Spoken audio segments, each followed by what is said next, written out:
Magandang araw mga ka-survivor. Inuumpisahan ko ang araw ko sa isang panalangin sa Panginoon Diyos. Nagbabasa po ako ng Biblia pagkagising ko po ng umaga. After po niyan, inom na po ako ng maligamgam na tubig para mo po maginawaan yung katawan ko bago po ako mag-almusal. After 30 minutes po, saka pa lang po ako nag-aalmusal. Then after kung uminom na maligang na tubig po, naghihilamos po ako sa umaga. And then syempre po kailangan po natin mag-toothbrush. Basta yan na po yung everyday routine ko po. Simulan na stroke po ako, hindi na po talaga ako nakakapagtrabaho ng ayos. Nasa bahay na lang po ako, nag-online selling na lang po ako ng PLDT po, as agent po ng PLDT.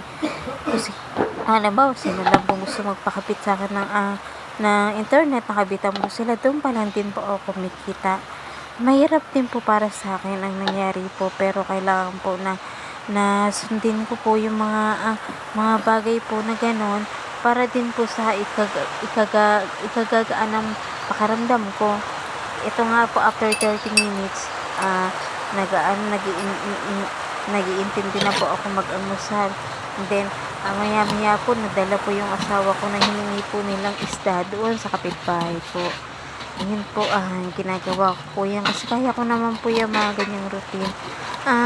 Kung napapansin niyo po, dati po talaga wala akong salamin. Ngayon po kasi kailangan ko na po siyang kailangan ko na po magsalamin dahil po yung mata ko, simula ng stroke po ako, hindi po talaga siya steady. Kailangan po niya ng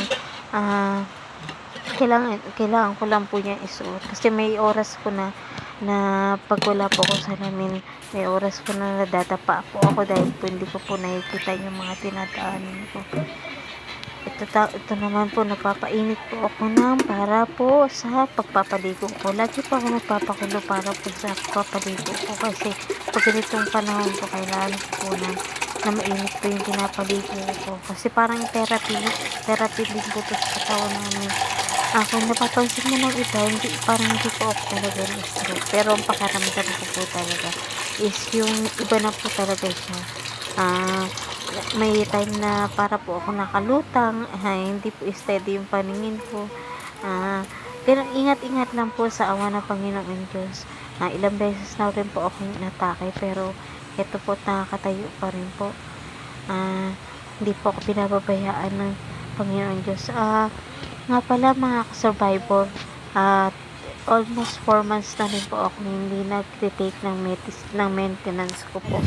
Puro pag-iingat lang po at aware lang po sa mga kinakain. At ito nga po mga survivor, binigyan po kami ng langka. Ngayon po, nahinog po.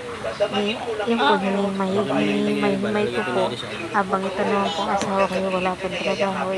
Katapatulong ko po sa mga ganyang gawain po. At habang naman po naghihimay po ako ng langka, ito naman po yung anak ko sumisingis sa kakulitan. Sobrang talaga yung anak ko na yan, yung bunso ko. Ako, napakulit po talaga yan. Dapat pa mga ka-survivor, lagi po tayong positibo sa kabila ng lahat ng mga pinagdadaanan po natin. Lagi po tayong sa Lord kumapit, kasi po ayun po ang pinakamahalaga sa lahat. Siya po ang magbibigay sa atin ng kalakasan para malabanan po lahat ng pagsubok na pinagdaraanan po natin. Hindi po ako bitaw sa Panginoon Diyos, dahil alam ko po siya lang po mapagbigay po sa akin ng kagalingan po, at wala pong ibang kahit dahil may gumawa po ng salamat Panginoon Diyos sa lahat ng buhay at guidance sa pinagkakaloob niyo po sa amin, Panginoon Diyos. Ayun lamang po. Salamat po mga ka-survivor.